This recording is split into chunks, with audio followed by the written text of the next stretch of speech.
El amanecer se levantaba con lentitud sobre las costas de Inglaterra, y el aire salado traía consigo una calma falsa, tan frágil como el aliento antes del grito. Las mujeres del poblado ya estaban despiertas, amasando pan, ordeñando cabras, encendiendo los hornos.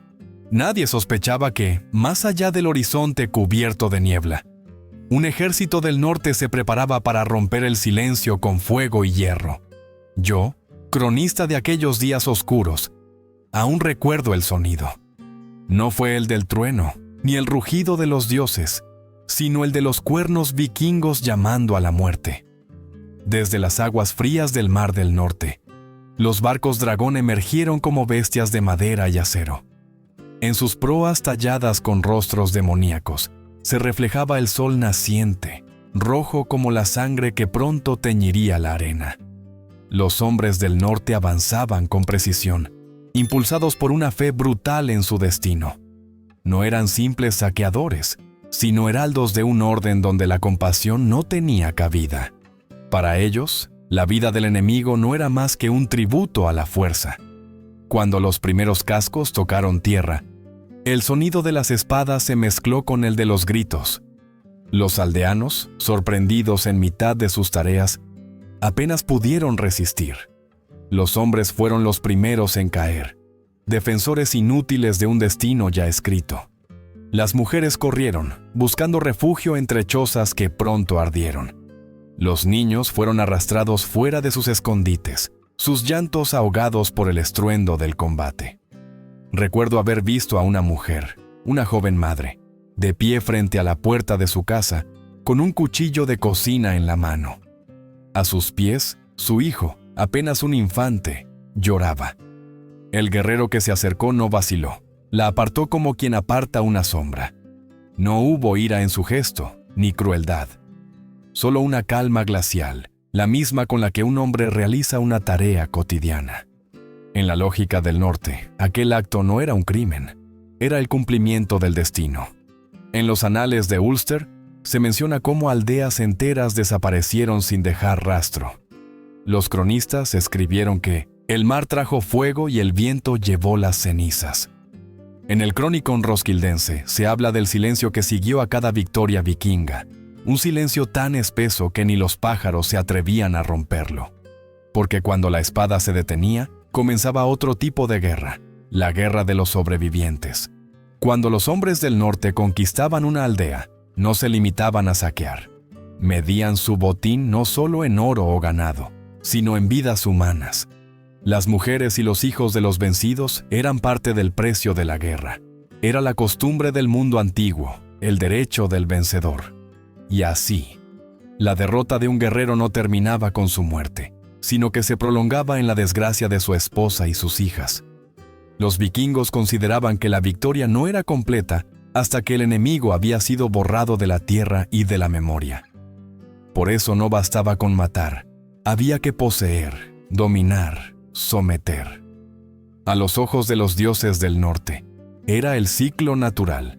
Donde caía un hombre, debía levantarse otro para ocupar su lugar, y su familia pasaba a ser propiedad de la fuerza que lo había vencido. En esa lógica fría, el destino no conocía redención. He leído crónicas donde se intenta justificar esta brutalidad como necesidad política o rito de expansión. Pero los testigos sabían que no había en ello ningún honor, sino hambre, miedo y una voluntad enfermiza de control. El hierro no solo cortaba carne, cortaba nombres, borraba historias. Cada mujer tomada, cada niño arrebatado era una palabra arrancada del libro del pasado. Una anciana de Northumbria contó, muchos años después, que cuando los barcos vikingos partían, dejaban atrás aldeas enteras sumidas en un silencio imposible. Ni siquiera los perros ladraban, escribió. Era como si el mundo mismo hubiera decidido olvidar lo ocurrido. Pero la memoria, incluso enterrada bajo miedo, sobrevive. Y yo, escribiendo estas líneas, soy testigo de ese eco. En aquellos días, el sol parecía más pálido, el viento más cruel. Cada hogar destruido se convertía en advertencia. En la mirada de las mujeres que sobrevivían, había una mezcla de orgullo roto y resignación. Ellas sabían que la verdadera guerra apenas comenzaba, una guerra sin ejércitos ni victorias, donde el enemigo no se veía, pero estaba en todas partes. Así comenzó la historia de las esposas de los guerreros derrotados. Ellas no empuñaron espadas ni blandieron escudos, pero su destino fue tan violento como el de los hombres que murieron en el campo de batalla. Su dolor no tuvo canto, ni tumba, ni crónica, solo el silencio. Ese silencio pesado que todavía flota sobre las costas donde los barcos del norte llegaron con fuego. Y es en ese silencio donde se esconde la pregunta que atraviesa los siglos. ¿Qué vale la victoria cuando el precio es la humanidad misma?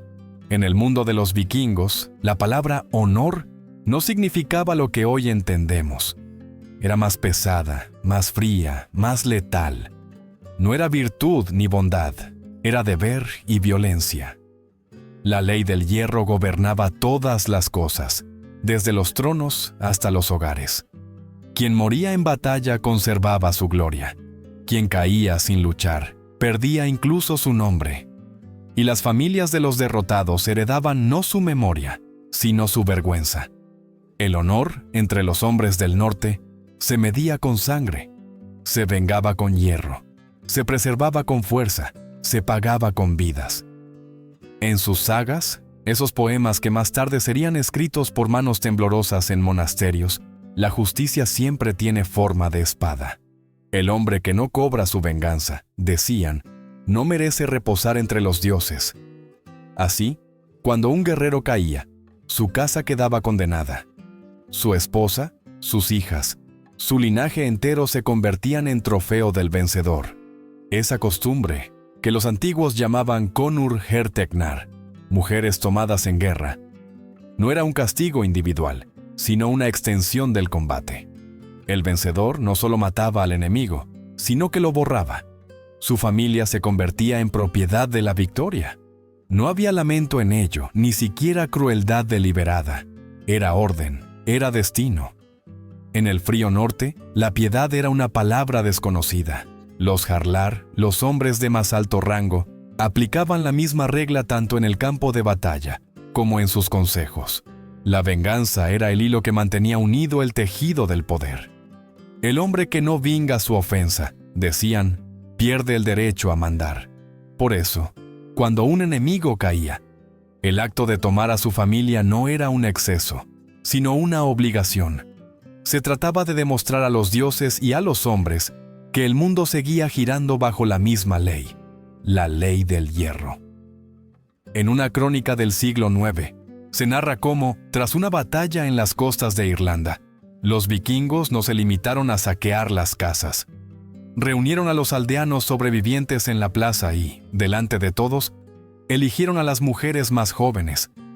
Algunas fueron apartadas para ser llevadas a los barcos. Otras fueron entregadas como esclavas a los nuevos señores del territorio. Así se cumplía el ciclo, escribió un monje irlandés. La sangre de los caídos sellaba la servidumbre de los vivos. En las tierras del norte, la derrota era una marca que no se borraba. La esposa de un guerrero muerto era símbolo de su fracaso, y para los vencedores, adueñarse de ella significaba adueñarse también de su memoria. Era una forma de venganza que trascendía el cuerpo, un acto que convertía al vencedor en dueño de la historia. En el Chronicon Roskildense, un cronista danés escribió que el hogar del vencido pertenece al que sabe empuñar la espada. Esa era la filosofía que alimentaba el fuego vikingo. Las aldeas conquistadas eran reorganizadas bajo nuevas reglas.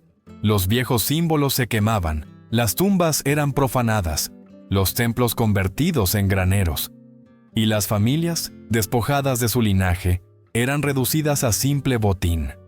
Los hombres del norte creían que su fuerza provenía de los dioses, y que los débiles existían solo para recordarles su deber de dominar. En esa lógica, la misericordia no era virtud, sino peligro. Si un enemigo era perdonado, su humillación quedaba incompleta, y los dioses podían castigarlo con deshonra. Por eso, el destino de las mujeres tomadas en guerra no era un exceso, sino una necesidad ritual. Representaban la victoria llevada a su forma más tangible, el cuerpo convertido en territorio. Una saga islandesa, escrita siglos después, cuenta la historia de un guerrero llamado Hrolf, que tras conquistar un poblado sajón, tomó por esposa a la viuda de su enemigo. No la amó ni la golpeó, simplemente la poseyó como se posee una tierra recién ganada. En su casa, ella comía al final, dormía en el rincón más frío y nunca se le permitió hablar en su lengua natal. Cuando murió, nadie talló su nombre en piedra. Murió 2 veces, escribió el cronista, una en la guerra, otra en el olvido. En Edevi, el gran puerto del comercio vikingo, los mercaderes trataban con la misma indiferencia a los cuerpos que a las espadas. Los esclavos eran medidos por su edad, su fuerza o su fertilidad. Las mujeres de los vencidos se valoraban más que los hombres, porque podían servir como trabajadoras, concubinas o moneda de cambio. La violencia se había convertido en economía, y sin embargo, dentro de aquella brutalidad había un extraño equilibrio. Los vikingos no veían en sus actos maldad, sino justicia. El fuerte ordena, el débil obedece, decían los Jarlar. Y esa frase bastaba para explicar cualquier cosa. El honor era su ley, la venganza su juez, el poder su credo. Ninguna voz femenina podía alterar ese destino, porque el silencio de las mujeres era parte del orden del mundo. A veces me pregunto qué pensaban los dioses del norte al contemplar ese espectáculo de dolor. Tal vez se enorgullecían, tal vez callaban. Lo cierto es que las sagas no hablan de ellas. Solo mencionan su existencia de paso, como sombras necesarias en la gloria de los hombres. Pero el vacío en esas historias es más elocuente que 1000 versos. En ese silencio, se escucha la respiración de los vencidos, esperando una justicia que nunca llegó. Cuando el hierro hablaba, no había palabras posibles. La guerra no terminaba con la última batalla. Se perpetuaba en las casas conquistadas, en los hijos nacidos del miedo, en las miradas que evitaban la luz. Cada mujer tomada era una frontera vencida. Cada niño arrancado del hogar, una herida nueva en la tierra. Así era la ley del hierro. No escrita, no justa, pero eterna. Una ley que convertía la fuerza en derecho y el dolor en herencia. Y bajo su sombra, generaciones enteras aprendieron que la verdadera derrota no era morir, sino vivir recordando. Cuando la guerra no podía continuar con espadas, continuaba con anillos. Los vikingos, maestros en transformar la violencia en poder, comprendieron que dominar un territorio no bastaba. Había que poseer también su sangre. Y así nació una práctica que mezclaba política y sometimiento, el matrimonio por la fuerza. No se trataba de amor ni de reconciliación, sino de estrategia. Una unión podía servir tanto como 1000 soldados. En las sagas islandesas se narra la historia de Ketil Flatnose, un jefe poderoso que llevó a su clan desde Noruega hasta las Islas Británicas. No lo hizo solo con barcos y espadas, sino con bodas forzadas. En cada territorio conquistado, los jefes locales eran asesinados, y sus hijas o viudas, convertidas en esposas de los vencedores. Así la tierra se somete, decían los hombres del norte, cuando la sangre del enemigo corre dentro de los hijos del vencedor. En esas ceremonias, el silencio era más pesado que las cadenas. Las mujeres no gritaban. Habían visto lo suficiente para saber que el dolor inútil solo aumentaba su castigo. Vestidas con ropas ajenas, adornadas con joyas arrancadas de los cuerpos de sus padres o esposos, eran presentadas ante el clan. El sacerdote alzaba las manos, recitaba palabras que ellas no comprendían, y con un gesto simple, una alianza fría en el dedo, el destino quedaba sellado. Aquello que en otras tierras era unión y promesa, entre los vikingos era conquista y posesión. Los jarls entendían el poder simbólico de estas bodas. Casarse con la viuda de un enemigo derrotado era más que un acto de dominio, era una declaración ante los dioses. En la mente nórdica, quien tomaba la esposa del caído heredaba también su linaje, su honor y su derecho sobre las tierras. Así, la violencia se transformaba en legitimidad. En un mundo sin leyes escritas, donde la fuerza dictaba la historia, el matrimonio forzado era la escritura de un nuevo reino. No hay amor en las crónicas, solo silencio. El amor era un lujo de los débiles, y las mujeres no tenían derecho a él. Pero algunas resistieron de formas invisibles. En las sagas se mencionan mujeres que mantuvieron las costumbres de sus pueblos, que enseñaron su lengua a los hijos nacidos de la violencia, que contaron historias en secreto para que la memoria de los suyos no muriera. Eran sombras con voz baja, guardianas del pasado. En Irlanda, los vikingos llevaron esta práctica al extremo.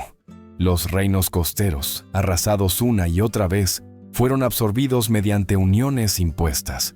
Dublín, fundada como puerto de esclavos, se convirtió también en ciudad de alianzas. Las hijas de los reyes irlandeses, las viudas de los nobles, fueron forzadas a casarse con los conquistadores del norte. A través de ellas, los invasores se convirtieron en señores, y los hijos de esas uniones, mitad vikingos y mitad celtas, heredaron la tierra manchada por la violencia de sus padres. En las crónicas se describe cómo esas mujeres vivían atrapadas entre dos mundos.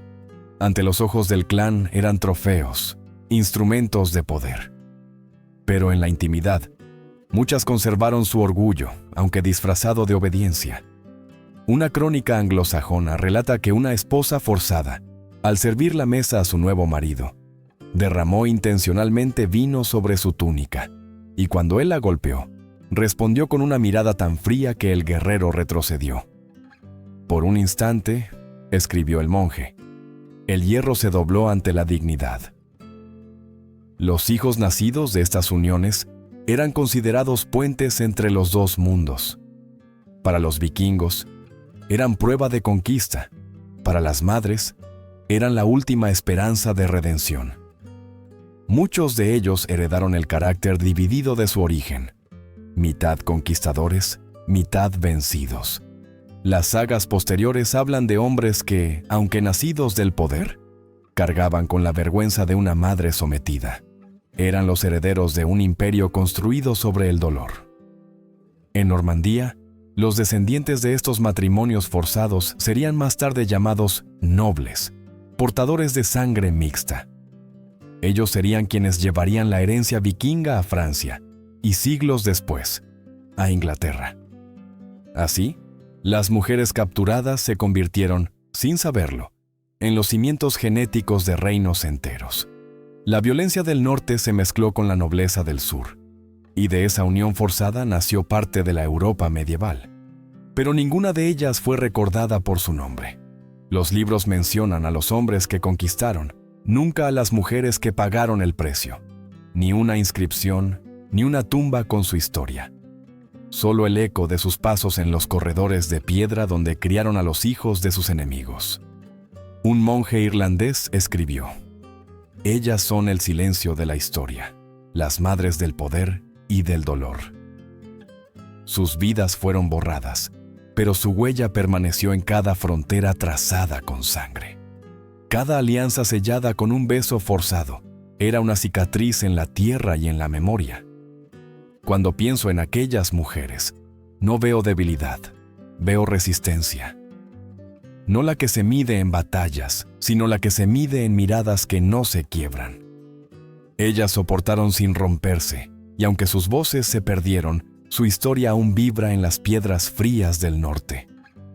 El matrimonio, en manos de los vikingos, fue la forma más sofisticada de conquista. Una espada envuelta en seda, un contrato grabado con lágrimas. Ellos creían que al mezclar la sangre borrarían las diferencias, pero lo que crearon fue una herida imposible de cerrar. Los hijos de esos matrimonios llevarían en su piel la memoria del dominio, en su lengua, el eco de dos mundos que nunca se reconciliarían. Así fue como los vikingos extendieron su poder más allá del hierro y el fuego. Lo sellaron con nombres, con alianzas, con vientres obligados. Donde antes ardía la guerra, florecieron linajes, pero esas flores crecieron sobre la tierra del dolor. Y cuando las crónicas callaron, el silencio de las mujeres siguió hablando, más fuerte que cualquier canto de victoria. Porque cada boda forzada fue una derrota doble, la del cuerpo y la del alma. Y sin embargo, también fue el inicio de una resistencia que ni el hierro pudo quebrar. Después de la guerra y de las bodas forzadas, venía lo que los cronistas llamaron el comercio de la carne viva. La esclavitud fue el corazón oculto del poder vikingo. Sin ella, los reinos del norte no habrían crecido ni sobrevivido.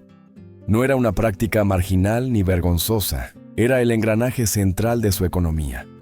En los mercados de Hedeby, Cowpunk y sobre todo Dublín, los cuerpos eran moneda, los destinos mercancía y la dignidad humana un lujo que nadie podía permitirse. El término que usaban era thrall, esclavo. No importaba la raza ni el credo, sino la fuerza y la suerte. En las incursiones, las aldeas eran barridas como campos de trigo. Los hombres jóvenes eran encadenados. Los ancianos, si no morían, eran vendidos por monedas a quienes buscaban sirvientes baratos. Pero las mujeres, ellas eran el tesoro más codiciado. Su valor no se medía solo por la juventud o la belleza, sino por la capacidad de servir, de trabajar, de engendrar. En Dublín, la ciudad que los vikingos levantaron sobre el dolor, el aire olía a sal, sudor y miedo. En los muelles, las cadenas tintineaban como música de fondo, acompañando los gritos de los vendedores. Los comerciantes, con túnicas de lana gruesa y ojos endurecidos por el lucro, evaluaban a los cautivos como se evalúa una pieza de ganado. Les abrían la boca para ver los dientes, les tocaban los brazos para comprobar la fuerza. Si una mujer tenía marcas de parto, valía menos. Si tenía el rostro joven y sin cicatrices, su precio se multiplicaba. Las sagas nunca hablaron de estos mercados, pero los monjes irlandeses sí lo hicieron. Uno escribió: «El mar no trajo solo hierro, trajo jaulas». En el puerto los esclavos eran alineados al amanecer, y los compradores recorrían la fila en silencio. Los vikingos comerciaban con árabes, con francos, con rusos. Incluso se sabe que algunos cautivos cristianos fueron vendidos a mercaderes musulmanes de Al-Ándalus y llevados al sur, a tierras donde el sol ardía tanto como el recuerdo de su libertad perdida. En una de aquellas caravanas iba Maer, una mujer celta capturada tras el saqueo de una aldea en Connacht. Su historia llegó hasta nosotros por una crónica anónima, escrita siglos después, y aunque su nombre quizá fue inventado, su dolor no lo fue. Dicen que Maer fue arrastrada por los cabellos hasta la orilla, donde los barcos esperaban. En el trayecto perdió un zapato, pero no miró atrás. No lloró, no suplicó. Solo murmuró una canción infantil que repetía una y otra vez, como si las palabras fueran un escudo invisible contra el terror. El viaje duró semanas. Los cautivos eran encadenados en la bodega del barco, donde apenas cabían sentados. El aire era una mezcla de humedad, vómito y desesperanza. Algunos morían en el trayecto, y sus cuerpos eran arrojados al mar sin ceremonia. «El agua del norte», escribió un monje, «guarda más nombres que los libros de los hombres». Cuando llegaron a Dublín, los sobrevivientes fueron divididos. Maer fue comprada por un comerciante que la llevó a su granja en las afueras. Allí comenzó su segunda vida, la vida sin nombre. Su tarea era moler grano, cuidar el ganado y alimentar a los hijos de su amo. En invierno, sus manos sangraban por el frío. En verano, su piel se quemaba bajo el sol. Pero lo peor no era el dolor físico, sino el silencio. Nadie pronunciaba su nombre. Era la mujer, la sirvienta, la otra. Su pasado se borró del lenguaje. En las noches, cuando los demás dormían, Maer se escondía en el establo y cantaba en voz baja, en su lengua natal. Era su única forma de recordar que alguna vez fue libre. En su canto, anotó el cronista, había más resistencia que en 1000 espadas. La esclavitud en el mundo vikingo tenía jerarquías. Algunos thrall podían trabajar por años y comprar su libertad. Otros eran condenados a servir hasta la muerte. Las mujeres, por su parte, rara vez escapaban. Si tenían hijos de sus amos, los pequeños nacían libres por derecho paterno, pero nunca pertenecían del todo a ninguno de los dos mundos. En sus rostros se mezclaban las raíces de la conquista. Eran la prueba viva del dominio y también de la culpa. En Hedeby, los comerciantes más ricos pagaban fortunas por esclavas jóvenes para convertirlas en concubinas. No había ceremonia, ni promesa, ni futuro. Aquellas mujeres pasaban de un dueño a otro, de un invierno a otro, hasta que sus cuerpos ya no servían. Entonces se las destinaba al trabajo en los campos, o se las abandonaba en los caminos. Nadie escribía sobre ellas, porque el silencio era más cómodo que la vergüenza. Un viajero árabe, Ahmad ibn Fadlan, describió en sus notas lo que vio al visitar los pueblos del norte. Los hombres del mar son altos, fuertes y crueles. Las mujeres que les sirven parecen sombras que respiran. Ellos las compran, las usan y las olvidan, como si fueran parte de la madera de sus barcos. Pero incluso dentro de aquella oscuridad, algunas voces resistieron. Hay registros de esclavas que escaparon, que huyeron al bosque y fundaron pequeñas comunidades de fugitivos.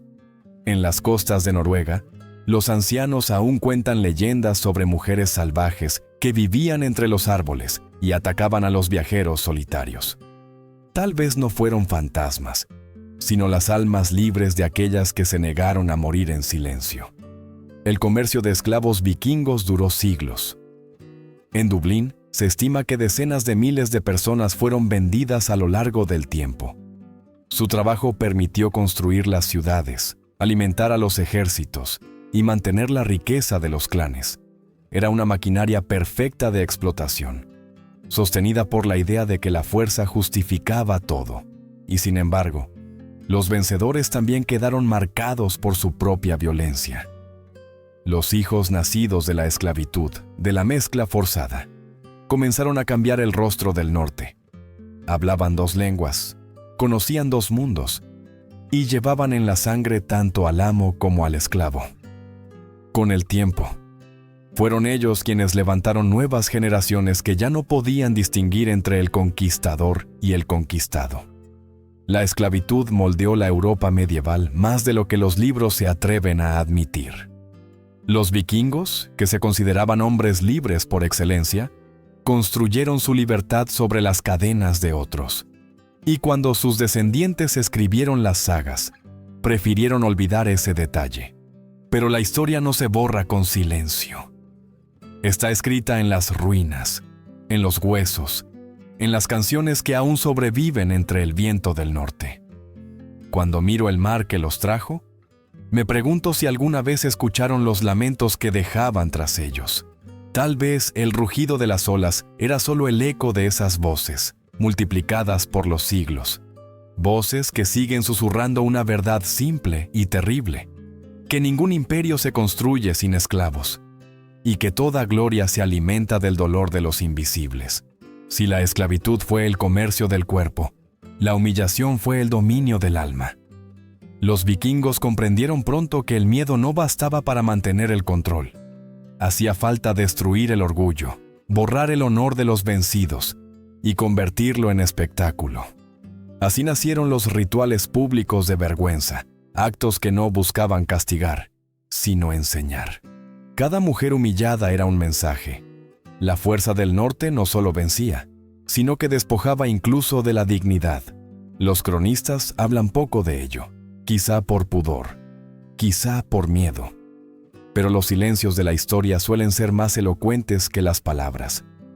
En una crónica sajona anónima se describe lo ocurrido tras una batalla en Northumbria. Las esposas de los caídos fueron reunidas en la plaza, y ante los ojos del clan vencedor, sus cabellos fueron cortados. La cabellera, símbolo de feminidad y orgullo, se amontonó a los pies del jefe vikingo como trofeo invisible. No hubo sangre, pero hubo algo peor: el quebrantamiento del alma. En otras regiones, los rituales adoptaban formas más crueles. Algunas mujeres eran despojadas de sus ropas y obligadas a servir vino en los banquetes donde se celebraba la muerte de sus maridos. Los vencedores reían, cantaban, las llamaban por el nombre de los hombres que habían matado, convirtiendo el duelo en burla. Aquellos actos, más que castigo, eran teatro. Un escenario donde la humillación reemplazaba a la justicia y el silencio de las víctimas servía de aplauso. En las sagas más antiguas, esta costumbre aparece disfrazada de símbolo. Los escritores la llaman scum, vergüenza, y la describen como un fuego que purifica al clan de la debilidad. Pero no hay purificación en el dolor gratuito, solo hay control. El guerrero que podía humillar sin culpa se convertía en Dios sobre la tierra. Y la mujer que soportaba sin llorar era, en su silencio, la última forma de resistencia. Una historia islandesa, casi olvidada, cuenta que durante el reinado del Jarl Sigtrygg, una mujer sajona llamada Aelith fue obligada a servir en un banquete tras la derrota de su pueblo. Los guerreros, ebrios, la hicieron sentarse sobre el trono del enemigo muerto, con la cabeza coronada de ramas secas. Cada copa alzada era una burla a su dolor. Cuando el festín terminó, Sigtrygg le ofreció una copa de hidromiel y le dijo: «Ahora eres libre». Ella la tomó sin mirar y respondió: «El hierro no da libertad, solo la cambia de forma». Luego se la arrojó al rostro y fue ejecutada al amanecer. Los cronistas la recordaron como la mujer que habló después del silencio. En las aldeas conquistadas, los actos de humillación se repetían como un ciclo. Las mujeres eran forzadas a desfilar ante los guerreros con cadenas en el cuello, símbolo de sumisión. Algunas eran marcadas en el brazo con hierro caliente, otras obligadas a besar la tierra frente al cadáver del enemigo. Cada gesto buscaba lo mismo: borrar el linaje del vencido. En el pensamiento nórdico, la derrota no era completa hasta que el orgullo desaparecía. Por eso, el castigo debía ser visible, público, compartido. No todas las mujeres fueron quebradas. Algunas transformaron la humillación en arma. Una crónica danesa narra que, en una aldea cercana a Ribe, una viuda se acercó al cadáver de su esposo y mientras los vikingos se burlaban, tomó un puñado de ceniza del fuego y se la lanzó al jefe. «No arde más tu poder que el mío», gritó. La mataron allí mismo, pero su gesto se convirtió en leyenda.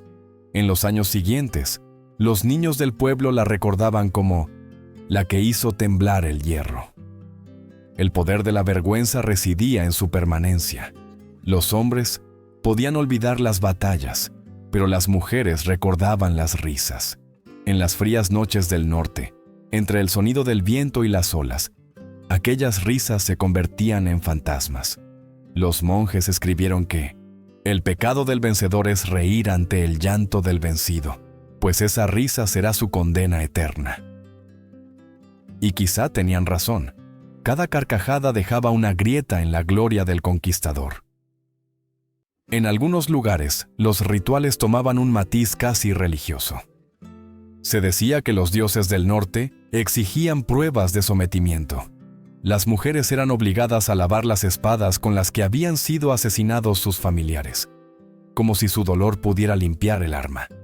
Era una forma de purgar la culpa de los hombres, trasladándola al cuerpo de quienes no la merecían. En el fondo, aquellos actos hablaban de miedo. Miedo a la venganza, miedo a la memoria. Los años pasaron, pero el eco de esos actos perduró. En los monasterios cristianos de Irlanda y Escocia, los monjes escribieron sobre las viudas del norte, mujeres que vagaban por los campos sin hablar, con los ojos hundidos, como si hubiesen dejado su alma junto al mar. Algunas fueron tomadas por santas, otras por brujas, pero todas compartían el mismo vacío. Eran las huellas humanas de una época que confundió poder con dominio, justicia con humillación. Hoy, mirando hacia el pasado, es fácil juzgar, pero en aquel tiempo, la humillación no era barbarie, era norma. Era la forma en que el vencedor demostraba su victoria y el vencido aceptaba su destino. Sin embargo, Debajo de esa estructura de hierro, latía algo que los vikingos no pudieron destruir: la resistencia silenciosa. Cada mujer que sobrevivía conservaba en su mirada una chispa de desafío, una promesa de que la memoria, tarde o temprano, regresaría para reclamar justicia. Así, los vencedores celebraban su gloria, sin saber que estaban sembrando su ruina, porque ninguna risa cruel perdura sin eco. Con los siglos, la humillación pública desapareció, pero la vergüenza de haberla practicado se quedó. El hierro se oxidó, las aldeas se desmoronaron, y solo quedaron las historias. Historias que todavía hoy hablan de orgullo, de dolor, de mujeres que, aún encadenadas, no se arrodillaron del todo. Los siglos pasaron, y los barcos del norte dejaron de surcar los mares. Las espadas se oxidaron, los clanes se dispersaron, y los nombres de los grandes jarls se desvanecieron entre la bruma. Pero el eco de sus actos sobrevivió en la tierra, en la sangre y en la memoria. Los vencedores construyeron reinos, pero lo hicieron sobre huesos invisibles, los de las mujeres que no tuvieron voz. Ellas fueron las piedras silenciosas sobre las que se alzó el poder del norte. Cuando los cronistas posteriores escribieron las sagas, adornaron los hechos con gloria, valentía y honor. Los guerreros fueron retratados como héroes de un mundo salvaje y libre. Las aldeas saqueadas, los templos incendiados, los cuerpos encadenados quedaron reducidos a simples notas al pie, como si fueran parte del paisaje. Las mujeres casi no aparecen, y cuando lo hacen, sus nombres son sombras. Ninguna historia de amor, ningún gesto de ternura, solo silencios entre líneas.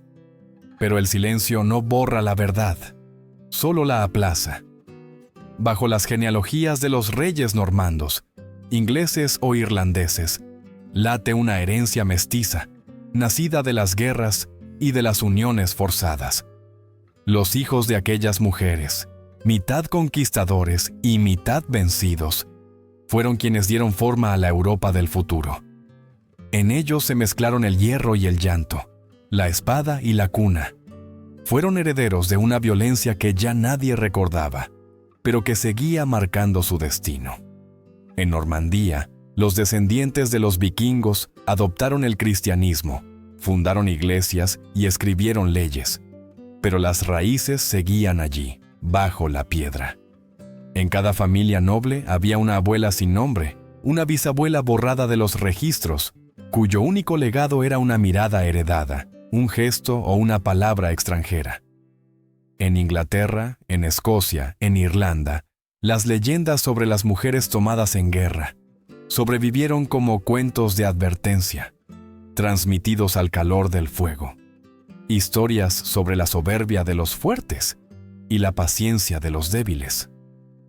El narrador medieval que soy no puede evitar preguntarse qué fue del alma de esas mujeres. Tal vez algunas hallaron paz en el silencio, otras en la fe, otras en la resignación. Pero sé que muchas transformaron su dolor en semilla, porque aunque nadie escribió sus nombres, ellas transmitieron su lengua, sus canciones, sus oraciones. A través de sus hijos y nietos, la memoria de los pueblos vencidos siguió respirando. No en los libros, sino en las voces del pueblo, en las palabras que los poderosos despreciaban y que, sin embargo, nunca desaparecieron. En algunos lugares de Irlanda, aún se canta una melodía llamada El Lamento del Mar del Norte. Nadie sabe su origen exacto, pero los ancianos dicen que fue compuesta por una mujer capturada y llevada más allá de las olas. Su letra no habla de odio, sino de espera. El mar nos separó, pero el viento me devolverá tu nombre, dice uno de sus versos. Quizá fue una plegaria, quizá un recordatorio de que incluso en la esclavitud, el espíritu humano puede elevarse por encima del hierro. El legado de la violencia no termina con la victoria. Se hereda, se transforma. Los hijos de los conquistadores crecieron entre riquezas, pero también entre sombras. Algunos sintieron vergüenza de la sangre derramada que corría por sus venas. Otros, quizás sin saberlo, repitieron los mismos actos de dominio, perpetuando un ciclo que aún resuena en los cimientos del mundo moderno. Porque todo imperio se construye sobre el olvido de alguien, y el norte, con toda su grandeza, no fue diferente. Los historiadores modernos aún debaten si los vikingos fueron más crueles que otros pueblos de su tiempo. Algunos los defienden, diciendo que su brutalidad era una forma de supervivencia, una expresión de un mundo sin leyes. Pero quien haya leído las crónicas y escuchado las canciones, sabe que detrás de cada conquista hay rostros, nombres, lágrimas. La violencia no fue solo táctica ni destino, fue elección. Y en esa elección se mide la verdadera naturaleza de un pueblo. El hierro, al fin, se doblegó ante el tiempo. Los dioses del norte fueron olvidados, reemplazados por nuevos credos. Pero la historia, esa que se esconde en los márgenes de los pergaminos, nunca dejó de hablar. En cada ruina donde alguna vez se alzó un salón vikingo, en cada piedra tallada con runas, aún se siente el peso de aquellas vidas. La gloria de los hombres fue un relámpago. La memoria de las mujeres, una llama que no se apaga. Por eso, cuando miro hacia el norte, no pienso en las sagas ni en los héroes. Pienso en los ojos de las mujeres que miraron el mar por última vez, sabiendo que su mundo se había perdido para siempre. Ellas no fueron reinas ni mártires, pero su resistencia silenciosa cambió el curso de la historia. Su dolor, sin monumentos ni canciones, sigue vivo en la sangre de todos nosotros. Y así, el eco del norte no es solo el rugido del mar ni el canto de los guerreros, sino el suspiro de aquellas que no tuvieron voz. Un eco que viaja con el viento, recordándonos que el poder se oxida, pero la memoria no. Antes de cerrar este relato, dejo una pregunta abierta a quien lo escuche. ¿Qué es más duradero? ¿La fuerza del conquistador o la dignidad del vencido? ¿Cuántas veces repetimos, sin saberlo, los mismos errores de quienes creyeron dominar el mundo con la espada?